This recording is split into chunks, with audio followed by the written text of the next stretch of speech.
noite para todo mundo. É um prazer, assim, para mim, imenso estar aqui hoje. Eu sou a Carol Caiado, sócia do CMA, em parceria com o DLA Piper, para a área de Direito Público e Assuntos Governamentais.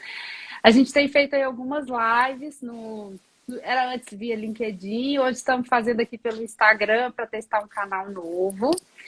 Peço desculpas porque eu tenho aqui um ajudante que vai passar de vez em quando por trás, que está curioso. E a nossa grande convidada de hoje é a Marilda Silveira. Marilda, assim, na verdade uma inspiração para mim, eu acho que para todas as mulheres da carreira jurídica.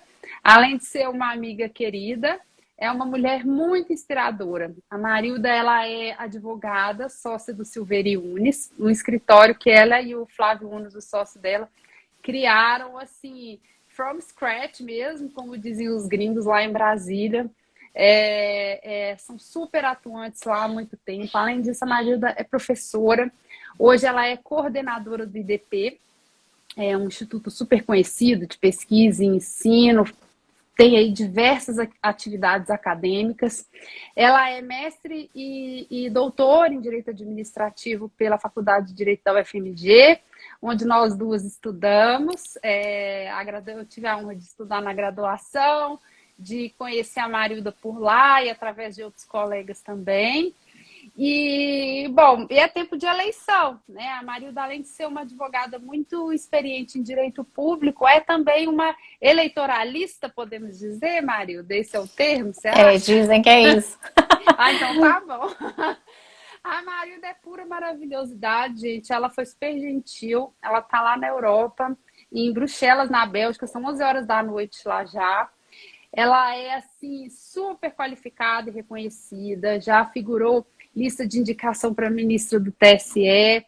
Então, assim, para vocês terem uma ideia aí do calibre, da assim, relevância da pessoa que a gente tem aqui hoje. Marilda, seja super bem-vinda, viu? Carol, obrigada por tantas gentis palavras.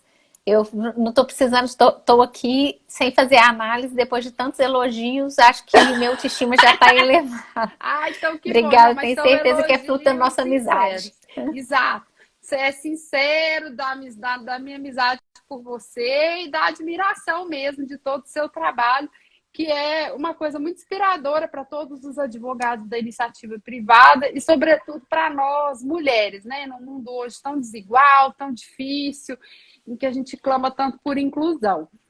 Não, mas sem mais delongas, então, gente, eu mais na frente eu vou dar alguns recados, mas como a gente já atrasou um pouquinho para começar, eu queria que a Marilda abrisse a nossa live contando um pouco de qual é o impacto das eleições, né, 2022 na máquina administrativa. A gente sabe que a lei das eleições, que na verdade, ela é uma lei federal, mas a legislação eleitoral ela é um conjunto de várias normas esparsas, e a gente sabe que existem algumas vedações, né? O chefe do Poder Executivo não pode estar em obra, tem essa transição, né, da gestão que vai mudar, mas dos funcionários que ficam, dos projetos que ficam. Então, acho que para a gente começar a prosa aqui, Marilda, seria legal ter uma palavra sua nesse sentido.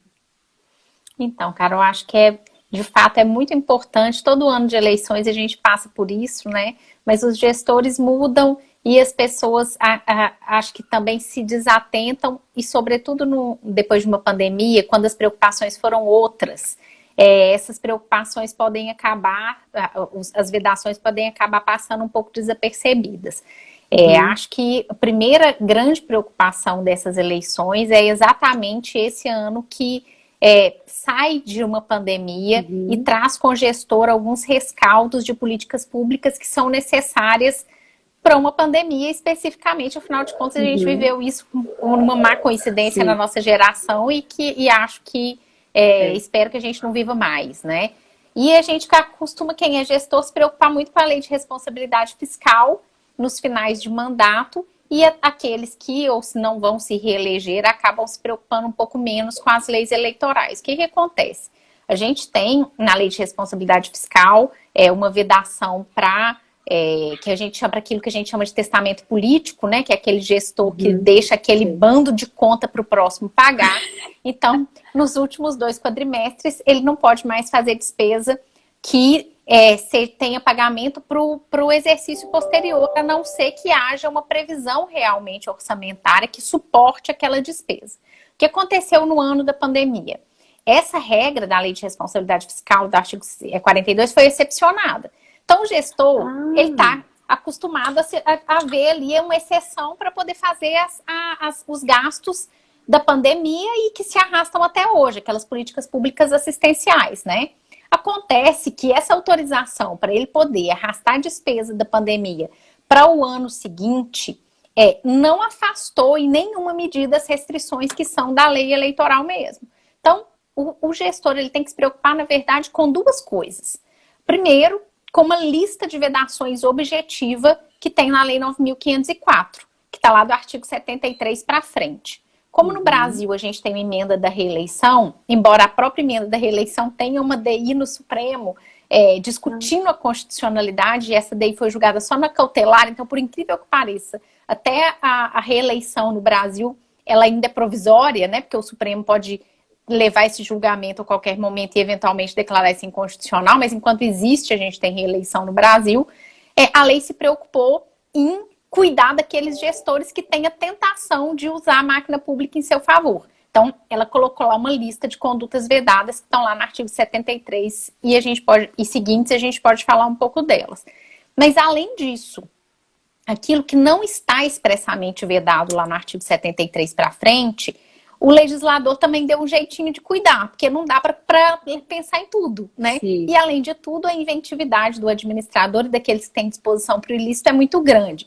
Então, toda vez que um administrador vai fazer alguma coisa no ano eleitoral, ele tem que se preocupar se aquilo ali não pode configurar um abuso de poder, e aí pode ser abuso do poder econômico, dos meios de comunicação ou do poder político. Eu vou dar um exemplo. Alguém que vai dar um benefício fiscal, isso não é claramente vedado na lei, mas pode configurar um ilícito que é um abuso, caso aquilo seja vinculado à pretensão de interferir na vontade do eleitor.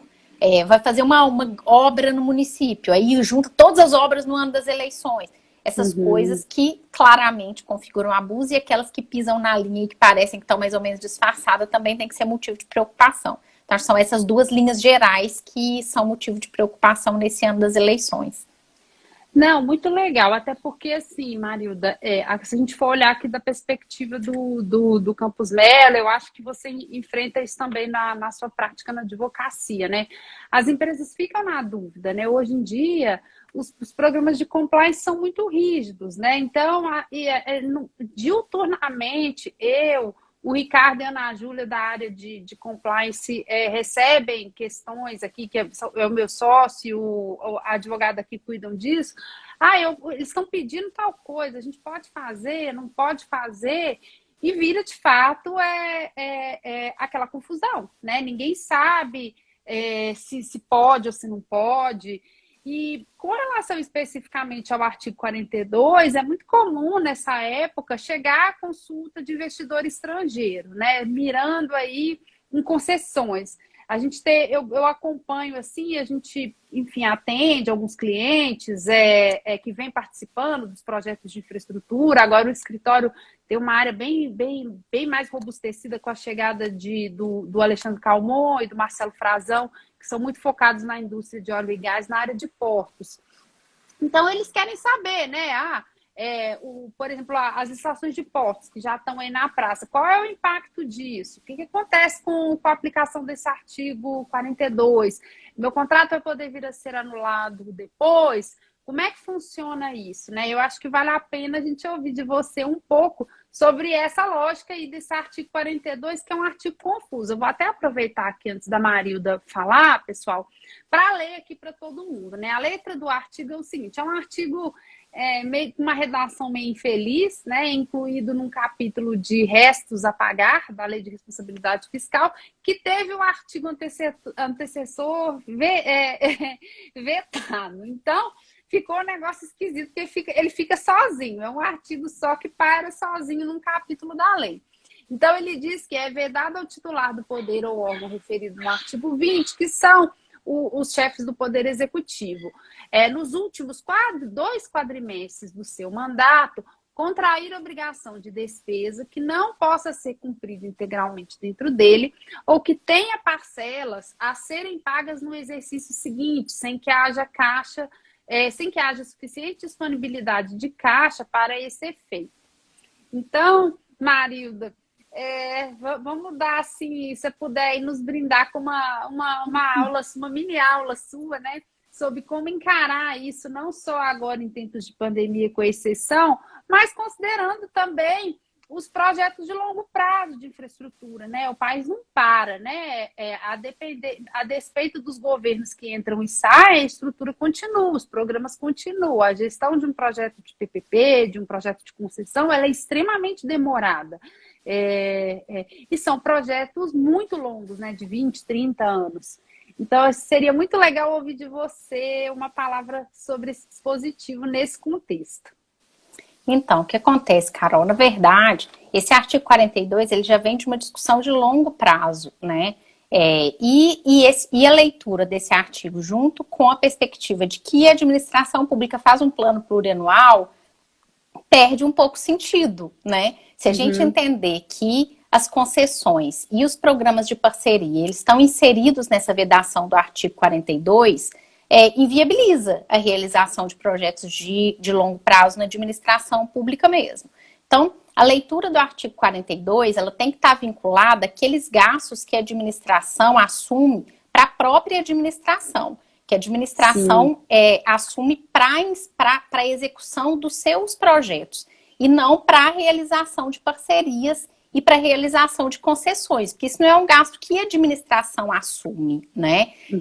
Nesse caso e aí a gente tem uma vinculação impossível de não se fazer com a pandemia, né?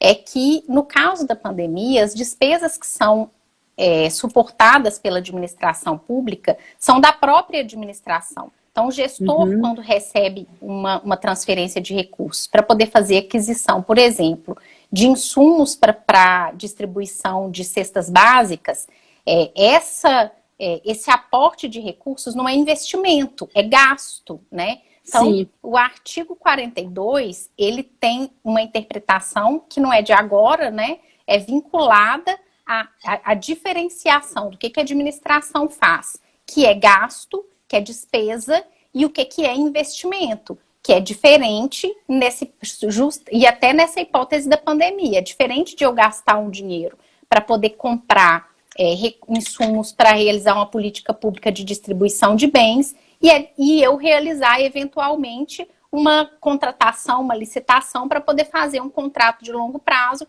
que vai reverter infraestrutura para o Estado e que se insere na rubrica de investimento. Isso não é gasto, né? É diferente. Mas é verdade que existe uma discussão sobre isso. Eu nunca vi nenhum contrato ser anulado. Acho que dificilmente a interpretação desse artigo, que é tão antigo, vai ser alterada.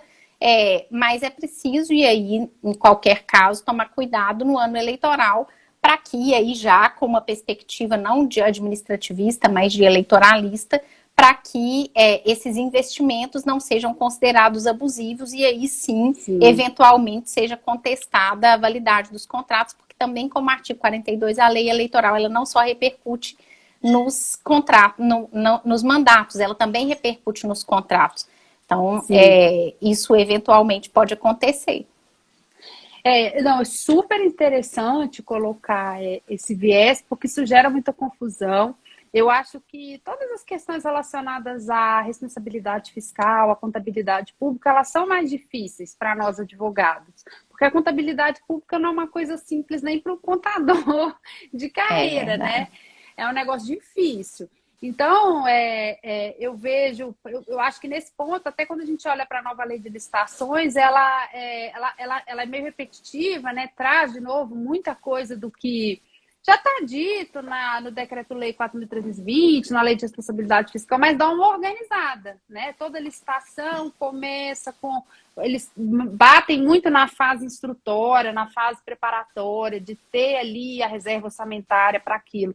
E isso tudo também vai, na minha visão, acho que vai ajudar na aplicação desse artigo 42. Não dá para sair começando obra, licitação, projeto, sem ter esse planejamento. Eu acho que nesse ponto, ouvindo você falar, eu me lembrei da nova lei. E eu acho que a nova lei vai ajudar a coibir esses investimentos abusivos, porque ela detalhou muito claramente a análise de impacto orçamentário que já existia, mas agora está de forma mais clara e mais organizada na nova lei de licitações.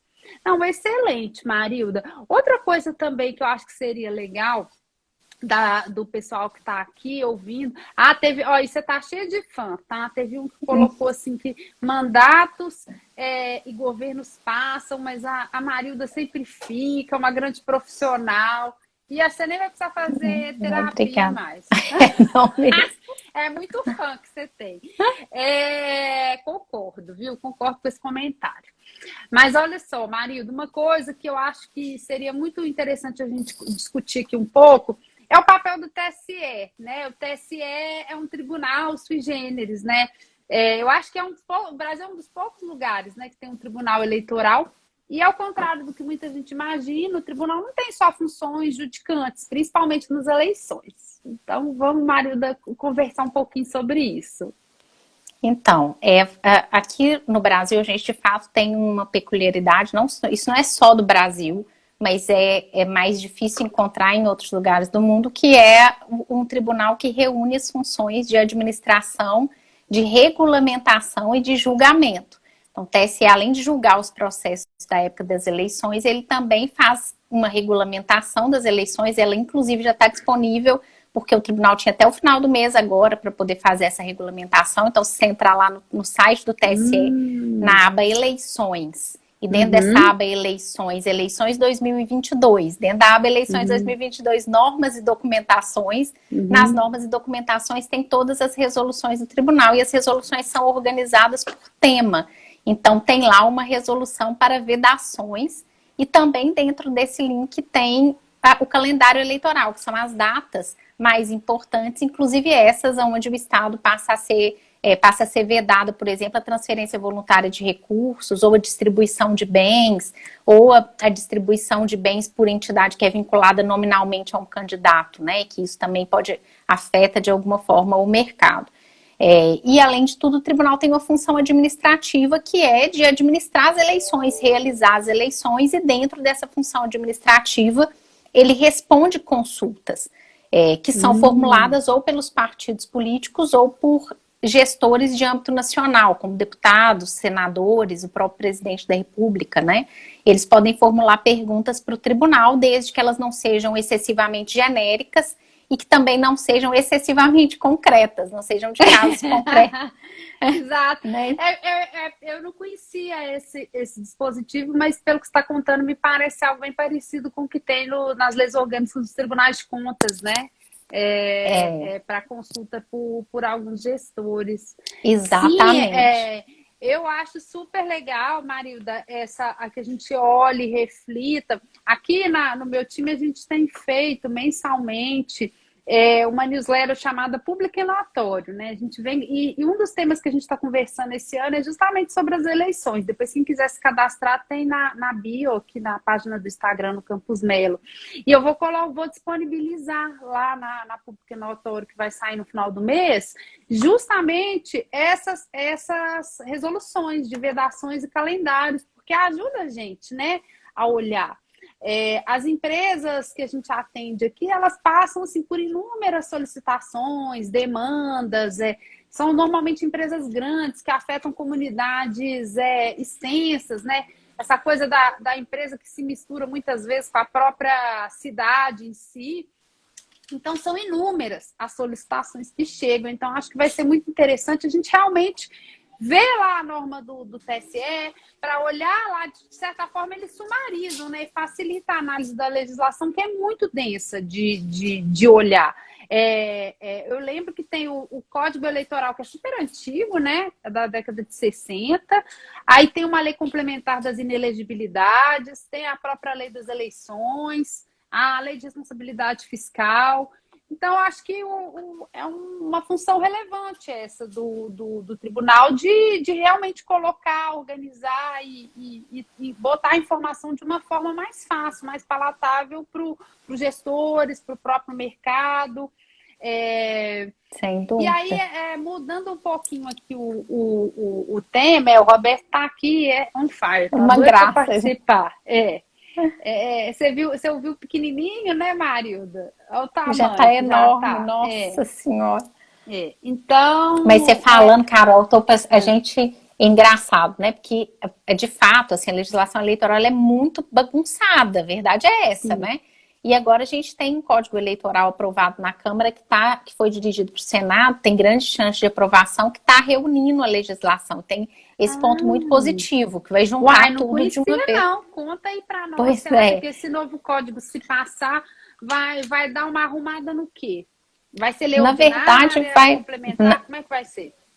é lei complementar. O código, Tá. a Constituição, ela exige que a organização e competência do tribunal seja por lei complementar e que as inelegibilidades também sejam por lei complementar. O resto não precisaria, mas como a ideia é juntar tudo num lugar só para ter um único código, então o código está sendo aprovado como código mesmo e como lei Hum, complementar. É lógico que toda nova lei tem críticas, né? Tem coisas com as quais a gente concorda, outras não concorda, mas é inegável que ele tem essa grande vantagem de reunir toda a legislação em um lugar só. Então a gente passa a ter um código mesmo e que as pessoas vão poder consultar.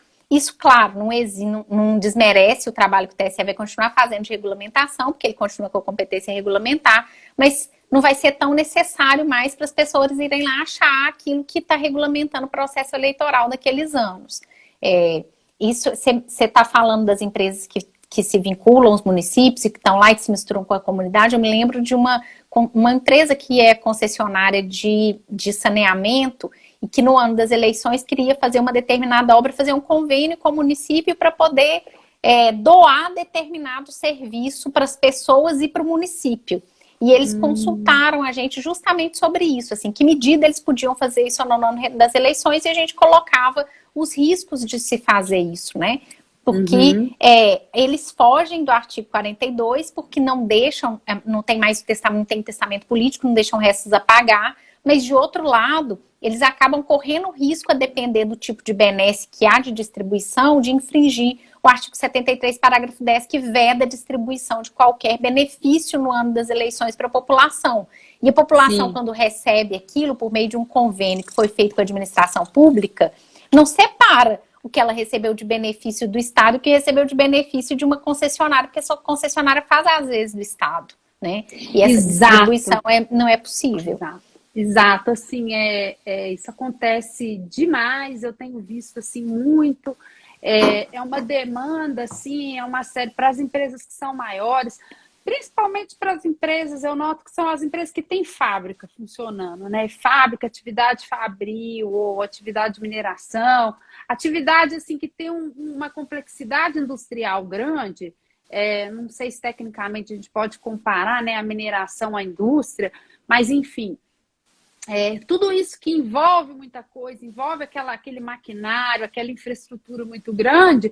Então, lógico, as empresas têm técnicos, têm engenheiros, e aí vai chegando assim no limite em que daqui a pouco o governo está pedindo para a administração, para o privado virar governo, né? A gente já recebeu assim consultas de que, olha, então eu não tenho pessoal para analisar seus processos administrativos. Então, eu preciso que você me dê os recursos, contrate. Eu falei, mas peraí, como é que eu vou contratar alguém que vai me analisar? Isso é poder de polícia, tem conflito de interesse.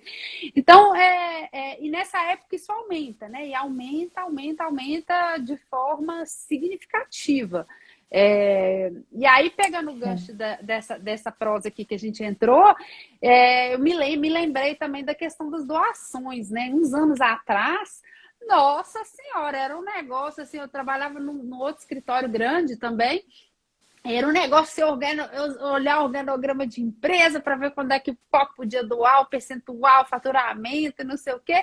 E aí a reforma vedou, né? Hoje em dia as empresas não podem doar mais, mas as pessoas físicas continuam podendo doar, né? Esse tema das doações ainda causa muito processo, Marilda. Você acha, na sua prática, na justiça eleitoral, isso ainda traz muita investigação por parte do Ministério Público, mesmo sendo só nas pessoas físicas? Como é que anda aí essa discussão, né? A gente viu também que teve um volume grande de recursos, foi aprovado para o fundo, né, partidário. Como é que ficam aí as doações privadas nesse bololô todo? Então, Carol, a gente tem duas linhas de problemas. A primeira é das pessoas jurídicas mesmo, assim. E ainda tem uma dificuldade muito grande de se compreender que pessoa jurídica não pode encostar na campanha eleitoral nem nos partidos políticos. Então, assim, as pessoas entendem que elas não podem doar, que doar dinheiro mesmo, espécie, é muito difícil a gente ver um caso atualmente. A gente tem remanescências, né? Tem aquelas empresas que doaram atrás e que respondem processos por ter doado acima do limite legal. Então, isso ainda tem tramitando. Mas doação propriamente, assim, as empresas não fazem mais. O que elas fazem e que é proibido e não pode fazer? Doação indireta. O que é doação indireta, né? Aquilo que o TSE qualifica como doação estimável em dinheiro. Tudo que alguém dá para uma campanha ou para um partido que possa ser aferível, tem um valor, seja o trabalho, seja a publicidade, seja dado, isso não pode ser doado para uma pessoa jurídica. Então, pessoa jurídica não pode de forma nenhuma contribuir para a campanha. Qual que é a única exceção que o tribunal tem admitido na jurisprudência? É site de algum veículo de comunicação social que faça alguma manifestação favorável ou contrária, porque quem é jornalista e quem tem um veículo editorial tem o direito de, na sua página, no seu jornal, desde que deixe isso claro para o eleitor, que não seja uma forma de ludibriar, que ele tem uma linha de pensamento. Então, como a página de um jornal, de um jornalista, ela é uma pessoa jurídica, né? Os jornalistas montam uma pessoa jurídica que tem lá a sua página e eles acabam veiculando alguma manifestação, isso é excepcionado pela jurisprudência. Fora isso, de forma nenhuma uma pessoa jurídica pode contribuir para uma campanha. Então, eu tenho aqui meu veículo. Eu vou plotar o veículo. Não pode. Primeiro que plotar é proibido, porque propaganda eleitoral no carro só pode ser um adesivo bem pequenininho.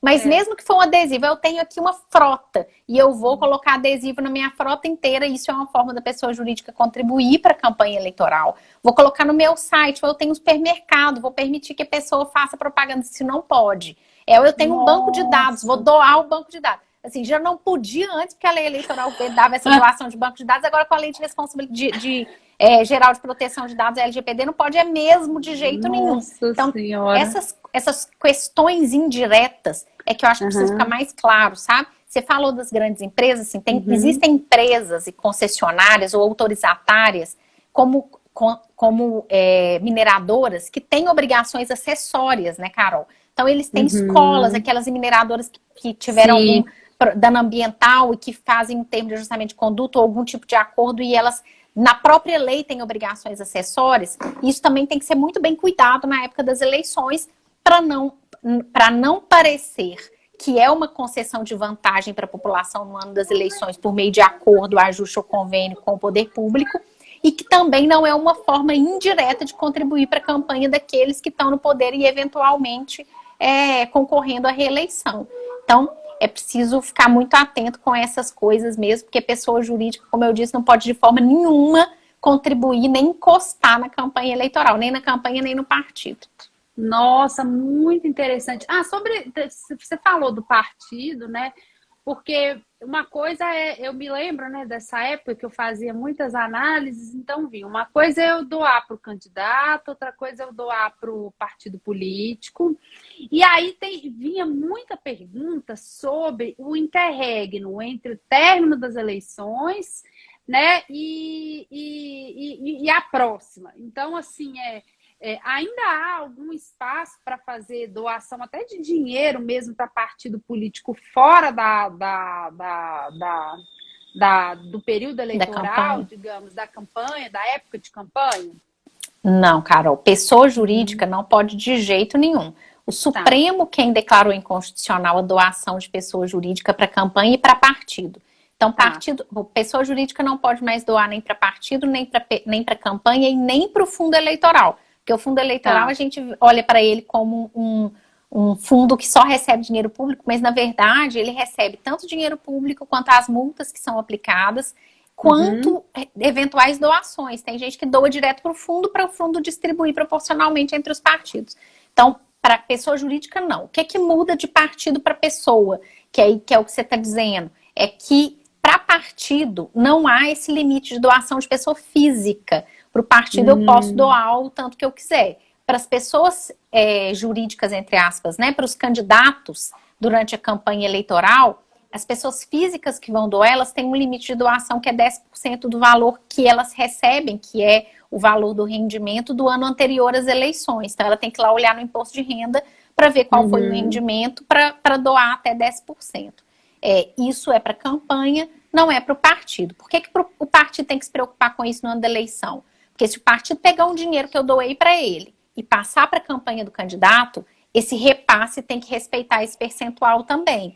Então, toda vez que eu Sim. dou para um partido, eu tenho que ir lá me preocupar para ver se o partido está doando para algum candidato, se esse valor está ultrapassando os 10%. Você vai falar assim, mas eu vou lá fiscalizar o partido? É bom que você fiscalize, porque se houver uma doação acima do limite legal, você pode responder uma ação que é ajuizada pelo Ministério Público, pode levar uma inelegibilidade de 8 anos. Então, você doa para um Não, partido. e aí, né, não recebe incentivo fiscal, você não participa mais de um monte de, você se lascou.com.br. E eu me lembro muito também, assim, o quão integrado é o sistema da Receita Federal com o Ministério Público e a Justiça Eleitoral. Gente, é um negócio que funciona, assim, é uma rede que o negócio, assim, deu ruim lá, a Receita consegue cruzar isso com a Justiça Eleitoral de uma forma que eu não sei aqui explicar como é que isso acontece. Agora até tem a lei foi alterada. Isso, Carol, foi uma discussão, até bom você mencionar isso, porque isso se conecta com aquela discussão lá do Supremo da constitucionalidade dos dados serem compartilhados entre os órgãos de administração para fins de fiscalização, né? Sim. E aí, depois que o Supremo falou que ok, que é constitucional, a lei foi alterada para dizer que a Receita Federal vai enviar esses dados para o Ministério Público Eleitoral, porque antes como é que fazia? O Ministério Público Eleitoral podia pedir para a Receita Federal, ele recebia a lista das pessoas que doaram, e nessa lista com essas pessoas vinham sim ou não. Doou acima do limite, não doou acima do limite. Agora, eles mudaram o prazo de ajuizamento dessa ação, então o Ministério Público recebe uma lista com as pessoas que doaram acima do limite legal, e aí quando ele recebe essa lista, ele pede a quebra do sigilo para receber, então, o imposto de renda e ajuizar a ação. Então, eles ajuizam a ação contra todas as pessoas que doaram acima do limite legal. Sim, menina. Nossa, eu lembro demais. Isso, assim, lembro muito na época das empresas, né? Mas tinham algumas pessoas físicas e pelo que você está comentando, assim, o tema de doações ainda vai ficar muito forte, né? Porque tem, do ponto de vista das empresas, pessoal, para vocês poderem, para a gente recapitular aqui, né? Embora a gente não tenha mais os aportes em espécie, na época eu podia até se disciplinava até doação com cartão de crédito, se fosse hoje ia ter Pix. Tem Pix, uai. Para pessoa né? física tem Pix. Tem. Você faz o Pix da doação. Então, para as empresas cuidarem, principalmente as áreas de compliance, né, nessas doações indiretas, doações de dados, doações de serviços, comodidades, né, que são dadas.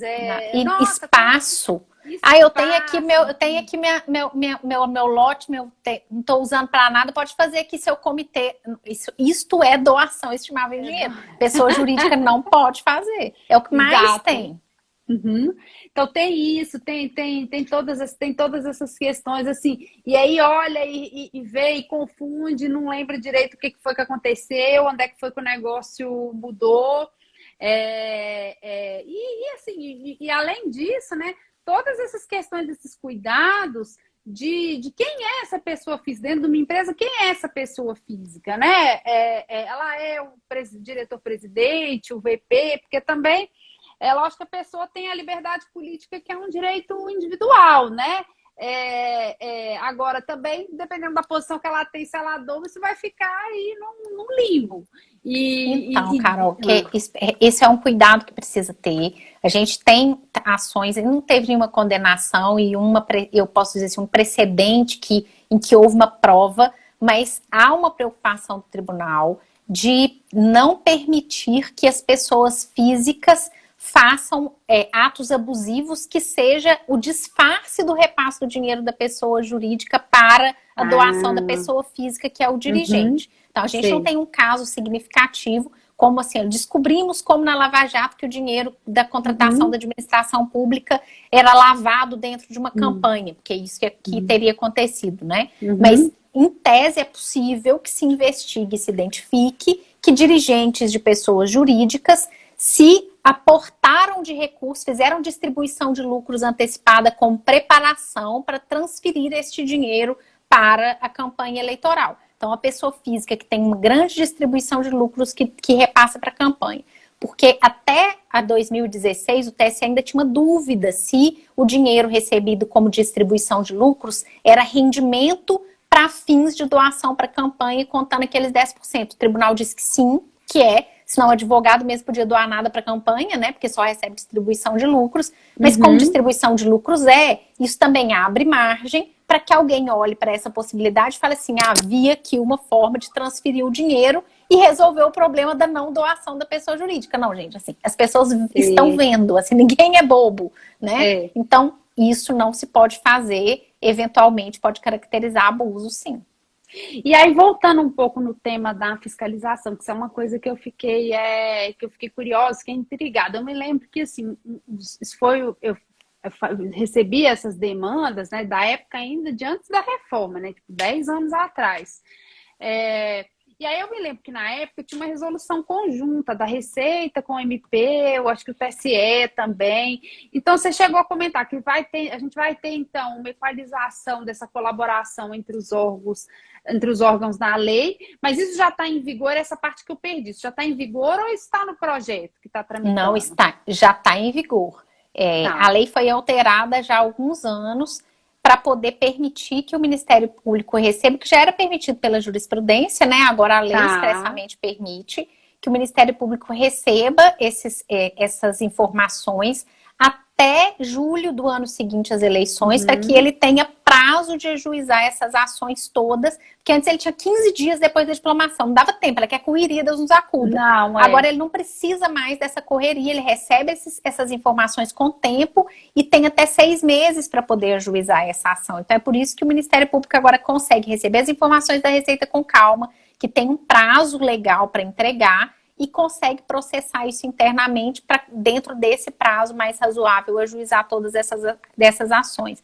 Em alguns casos mais complicados, o Ministério Público até abre processo administrativo, porque, de um modo geral, na maioria, a pessoa toma um susto já com a notificação da ação mesmo, sabe? Mas em alguns casos, ela só vai ver que respondeu o processo quando recebe a intimação. Mas em alguns casos eles abrem processo administrativo, dá para a pessoa pelo menos se preparar ou identificar se de fato houve ou não houve um erro, mas se doou não tem muito jeito não, doou errado, tem que prestar atenção antes. Entendi. Não, muito bacana. A gente está se encaminhando aí para o final da live, Marilda, e conversando contigo, né? Como a gente estava falando antes, né? Eu fiz um roteiro e tal, mas aí vai puxando um assunto, a gente vai lembrando de um monte de coisa. E aí eu fico pensando, né? Para a gente fechar, a gente hoje vive você fez várias aulas, você ministrou várias aulas, fez webinários. Eu vi um seu e do Flávio, foi super interessante, sobre a nova lei de improbidade administrativa. E agora, né, é isso, né? Então, aquela vedação lá que é para o agente da lei das eleições, né, que você comentou do artigo 73, né? É isso.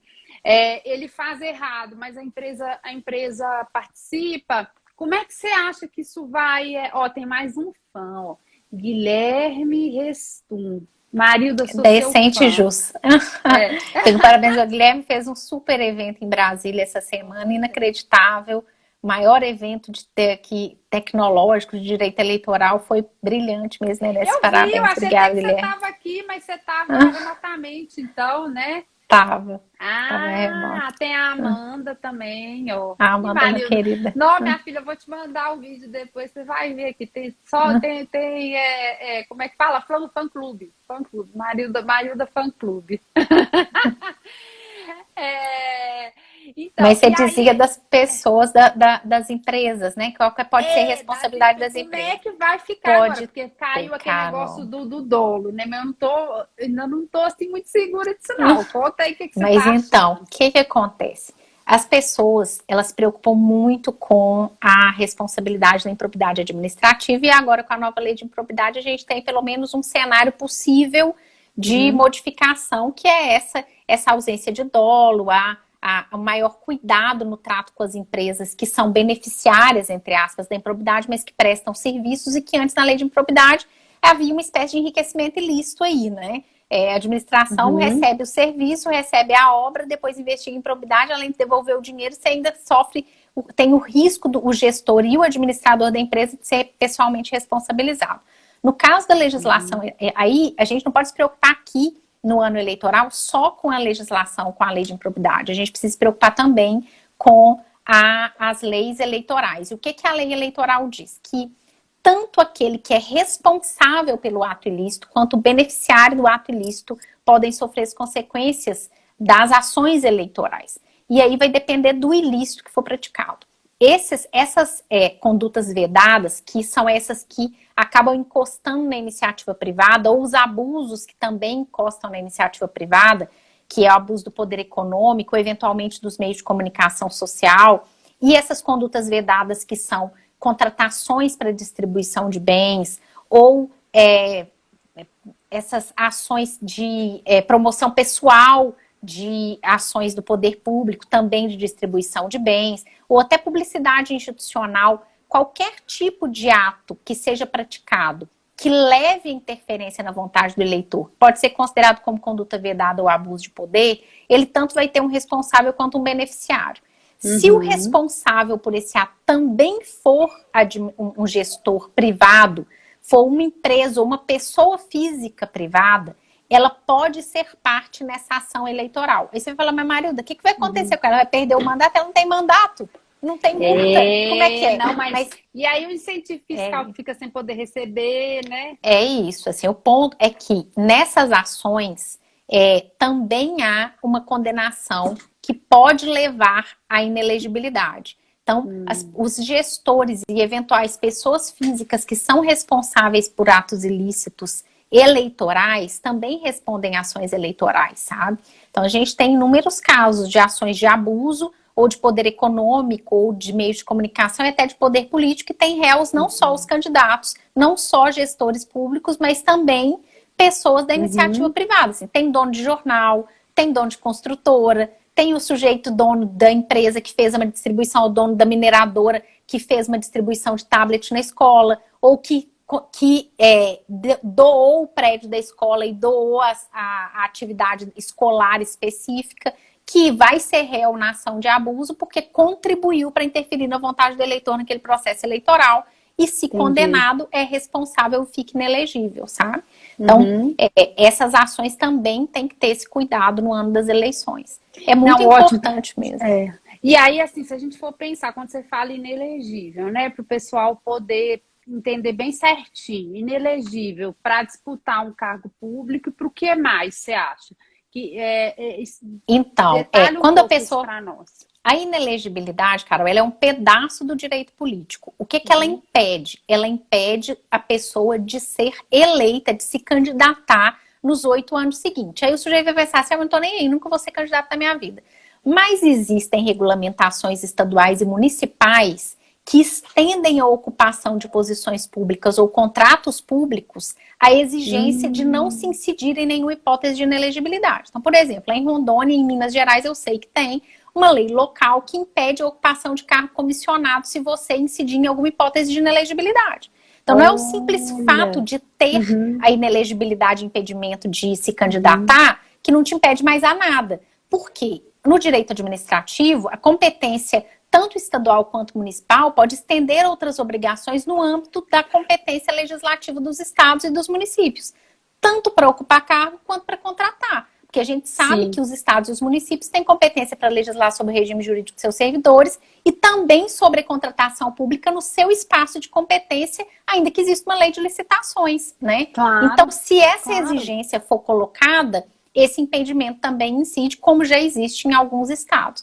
Não, embora a inelegibilidade seja dita. E a gente pode pensar que pode ter, por exemplo, no edital, quando ele vai aferir a idoneidade, né, da empresa e de seus diretores, se vier esse requisito, não dá para dizer que é ilegal, né? Não, é totalmente válido, né? É exatamente então, assim, isso. gente, para vocês assim entenderem, realmente assim o direito eleitoral ele é complexo.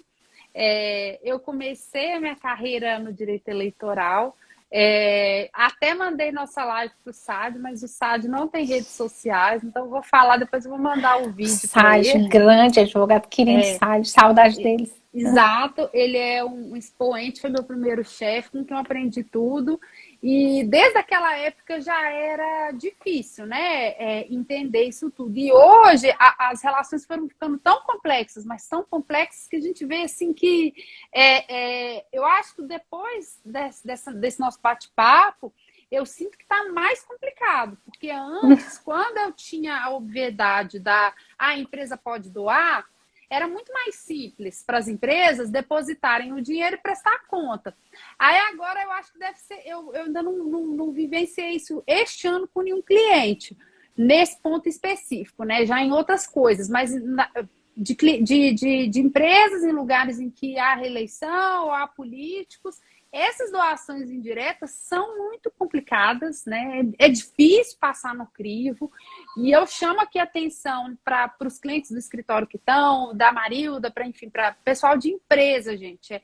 Tem que tomar cuidado, tem que chamar, tem que olhar certinho, pedir para o compliance, para o jurídico, para envolver todo mundo e entender exatamente qual que é aquela finalidade do que se está fazendo para deixar tudo de forma muito transparente, né? Sobretudo porque essas doações indiretas, elas não vão ser registradas. Eu acho que quando tinha o registro de uma doação de uma pessoa jurídica, você ia lá, fazia.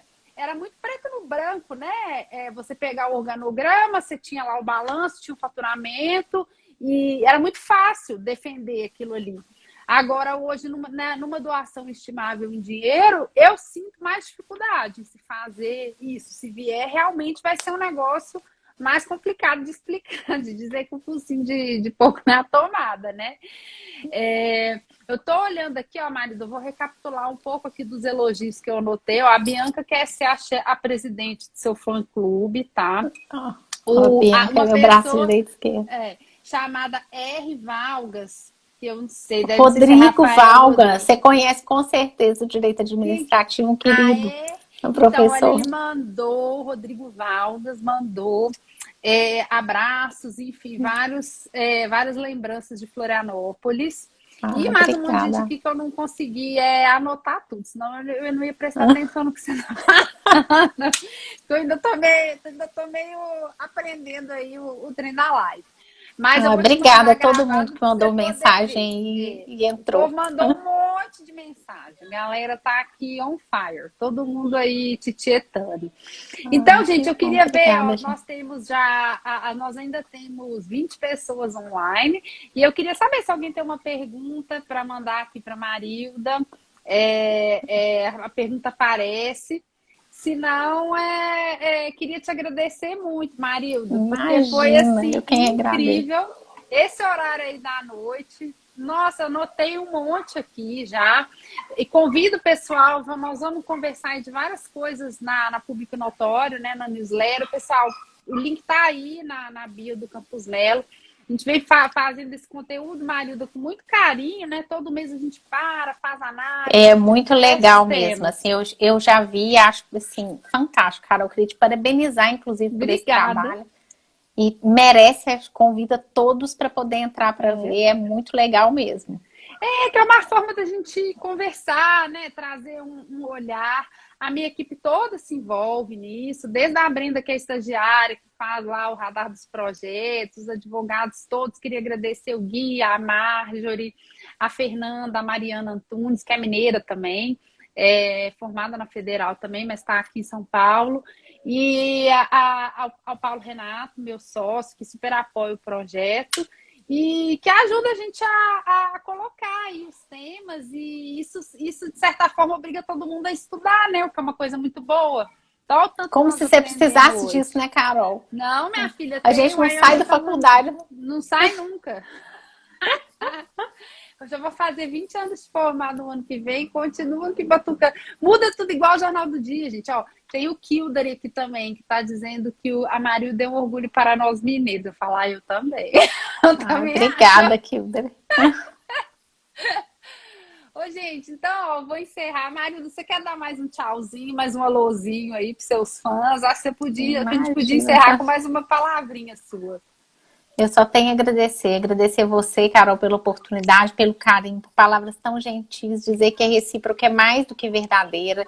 Minha admiração por você é enorme, tanto profissionalmente quanto pessoalmente. Sua trajetória é admirável, mulher corajosa. Obrigada. Não tem medo de começar. Né, minha filha? É isso mesmo. Uma mulher de sucesso, sair de Minas, ir para São Paulo, começar uma carreira, desenvolver uma carreira brilhante. Abrir escritório, começar a sociedade, recomeçar e tá aí nesse sucesso com grandes clientes, é admirável, você merece todos os parabéns, eu fico muito, muito orgulhosa de você. Obrigada por me dar essa oportunidade de estar aqui discutindo esse tema tão importante. Eu que te agradeço, foi ótimo. Então, gente, ó, um super beijo, boa noite, Marilda, obrigada. A gente depois se fala para te mandar o link, foi ótimo, viu? Obrigada, vocês estão vendo a Priscila, obrigada, beijo, Priscila. Tchau, gente. Tchau.